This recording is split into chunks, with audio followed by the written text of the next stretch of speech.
Good morning everyone. बच्चों, इससे पहले वाला जो वीडियो था उसमें हमने देखा था कि उत्तरी यानी कि ये भूमध्य रेखा है। भूमध्य रेखा के उत्तर में महासागरीय धाराओं का सर्कल किस प्रकार से बनता है। उत्तरी विषुवत-रेखीय धारा, फ्लोरिडा की धारा, गल्फ स्ट्रीम, लैब्राडोर की धारा, उत्तरी अटलांटिक ड्रिफ्ट और कनारी की धारा वापस से मिल गई उत्तरी विषुवत-रेखीय धारा में, और ये वापस एक सर्कल बन गया। बीच में बनता है सारगेसो सागर, और ये भूमध्य रेखा को पार नहीं कर रही है।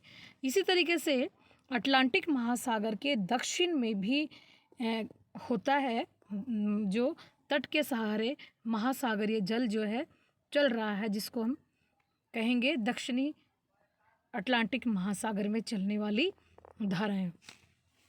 इसमें बच्चों आप देखो, ये है अपना, सबसे पहले है ये चलने वाली धारा, ये रही, जिसको अपन कह रहे हैं दक्षिणी विषुवत रेखीय धारा।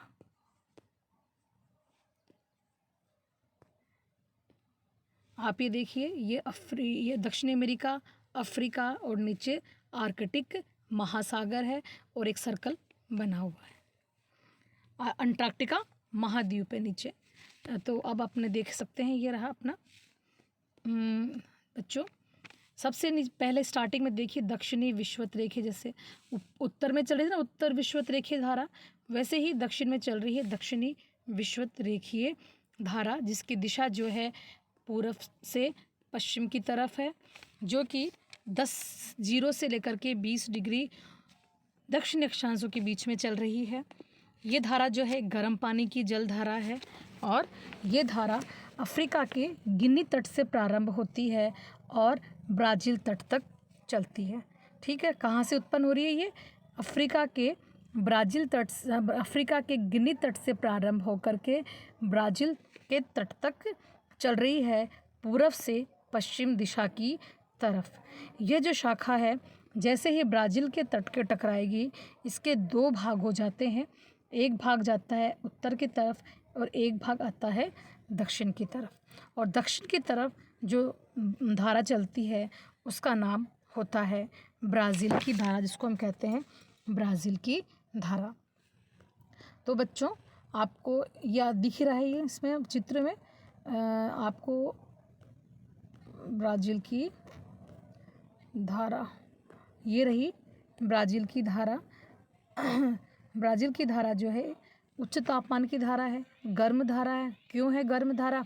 क्योंकि ये तो दक्षिण विषुवत रेखा का बढ़ा हुआ पानी तो है, जो ब्राज़ील के तट से टकराने के बाद में इसकी जो शाखा है दक्षिण की तरफ मुड़ जाती। ये उत्तर से दक्षिण दिशा में चलती है, और दक्षिण अमेरिका के समानांतर तट पर यह 40 डिग्री दक्षिणी अक्षांश तक प्रवाहित होती है, और बाद में पृथ्वी के परिभ्रमण बल के कारण जो पछुआ पवनें चलती हैं, जैसे हमने देखा था उत्तरी गोलार्ध में पछुआ पवनों के कारण उत्तरी अटलांटिक ड्रिफ्ट चलती है, वैसे ही इन पछुआ पवनों के कारण 40 डिग्री अक्षांश के आसपास क्या होता है, जो जलधारा थी उसकी दिशा जो है पूर्व की तरफ हो जाती है, पूर्व की तरफ सागर का पानी मुड़ जाता है, जिसको हम कहते हैं दक्षिणी अटलांटिक ड्रिफ्ट, जो कि ब्राज़ील धारा के पानी को मोड़ देती है ना।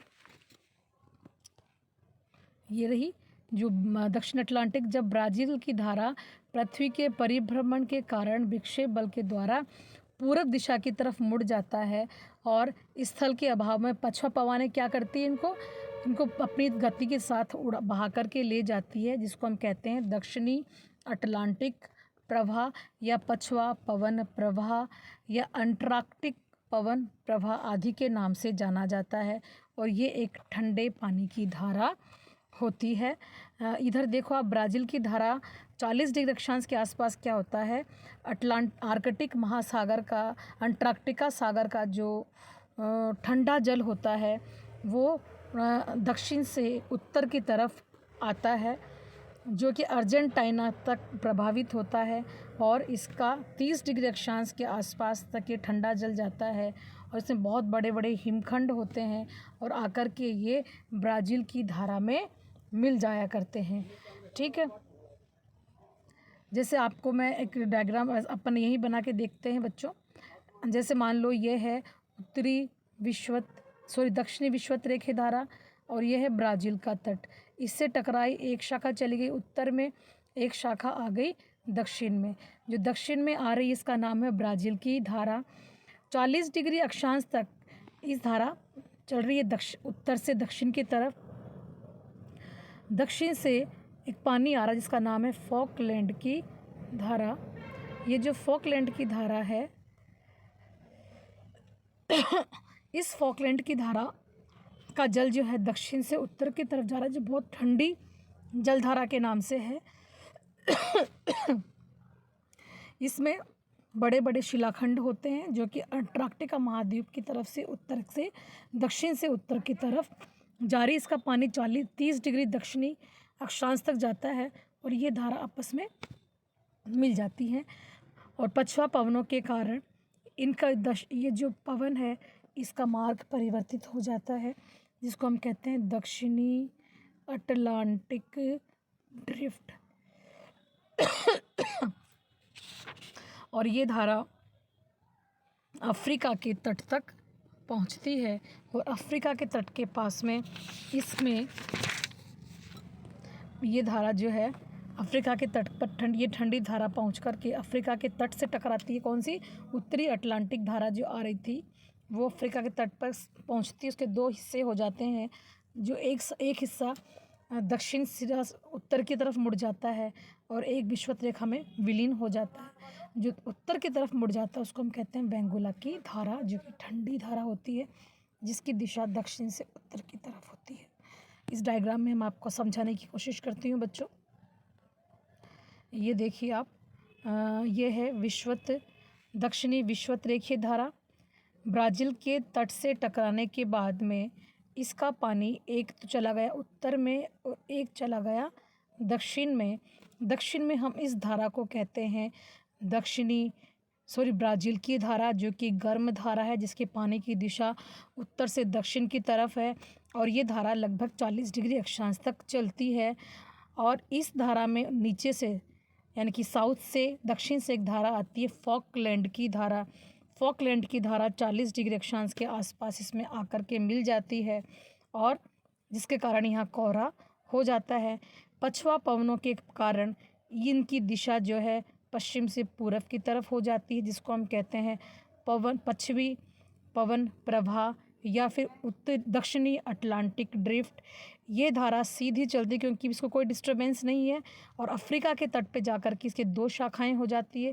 एक शाखा उत्तर की तरफ, एक शाखा चल जाती है सीधी उत्तर की तरफ। जो शाखा जाती है इसको हम कहते हैं बेंगुला की धारा, जो कि ठंडी धारा है, दक्षिण से उत्तर की तरफ चलती है और अफ्रीका के इस तट पर इस धारा के कारण तापमान कम हो जाते हैं और बेंगुला की धारा जाकर के वापस से दक्षिणी विषुवत रेखीय धारा में मिल जाती है। इस प्रकार से दक्षिणी विषुवत रेखीय धारा, ब्राज़ील की धारा, फॉकलैंड की धारा, पछुआ पवन प्रवाह, दक्षिणी विषुवत रेखीय धारा, ब्राज़ील की धारा, फॉकलैंड की धारा, उत्तरी अटलांटिक ड्रिफ्ट और ये बेंगुला की धारा जाकर के मिलती है पवन इसमें पश्चिमी दक्षिण विषुवत रेखीय धारा में। तो क्या बन गया आपका ये सारगेसो, ये एक प्रकार का सर्कल बन जाता है। और यहाँ पर बीच का पानी, यहाँ पर भी सारगेसो घास पाई जाती है, इसलिए हम इसको क्या कहते हैं? दक्षिणी सारगेसो सागर। अब अपन ने देखा कि उत्तर का जल जो है उत्तरी गोलार्ध में, दक्षिण का जल जो है वो दक्षिणी गोलार्ध में होता है। और हमने देखा कि उत्तरी विषुवत रेखा धारा जो है ब्राज़ील के तट से टकरा करके एक शाखा दक्षिण में हो जाती है और यहाँ से दक्षिण विषुवत रेखीय धारा ब्राज़ील के तट से टकरा कर 2 शाखा हो जाती है। एक उत्तर में ये जा रही थी दक्षिणी उत्तरी विषुवत रेखीय धारा, एक शाखा उत्तर में, एक शाखा दक्षिण में। एक शाखा टकराई, एक शाखा उत्तर में, एक शाखा दक्षिण में। जो ये शाखा जा रही है वापस से ये आई हुई दिशा में वापस मुड़ जाती है, जिसको हम कहते हैं प्रति विषुवत रेखीय धारा। क्योंकि दोनों गोलार्धों में चल रही है, ये इसको पार नहीं करेगी बच्चों। उत्तरी प्रतिविश्वत रेखीय धारा, उत्तरी प्रतिविश्वत रेखीय धारा, दक्षिणी प्रतिविश्वत रेखीय धारा भूमध्य रेखा को क्रॉस नहीं करेगी, क्योंकि फेरल ने बताया था कि पृथ्वी के घूर्णन के प्रभाव के कारण कभी भी धाराएं भूमध्य रेखा को पार नहीं करती है। उत्तरी गोलार्ध की धाराएं उत्तरी गोलार्ध में और दक्षिणी गोलार्ध की धाराएं दक्षिणी गोलार्ध में चलती हैं। तो बच्चों इसको हम कहते हैं प्रतिविश्वत रेखीय धारा, जो कि एक गर्म पानी की धारा है, और ये धारा जो चलती है पश्चिम से पूर्व की तरफ चलती हैं। इसलिए इनकी क्योंकि डायरेक्शन इनकी विश्वत रेखीय धारा के विपरीत है, इसलिए एंटी होने के कारण हम इसको बोलते हैं प्रतिविश्वत रेखीय धारा। दोनों गोलार्धों में चलती है, गर्म पानी की धारा होती है, 0 से 10 डिग्री अक्षांशों के बीच में चलती हैं, और दक्षिणी अमेरिका से अफ्रीका के तट की तरफ चलती हैं। इस प्रकार से उत्तरी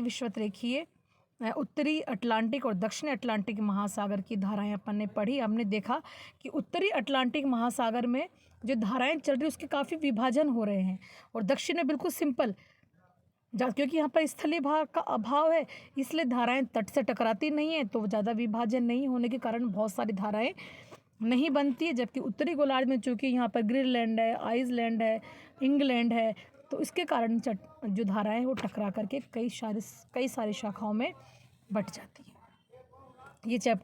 ये जो है उत्तरी अटलांटिक महासागर की धाराएं समाप्त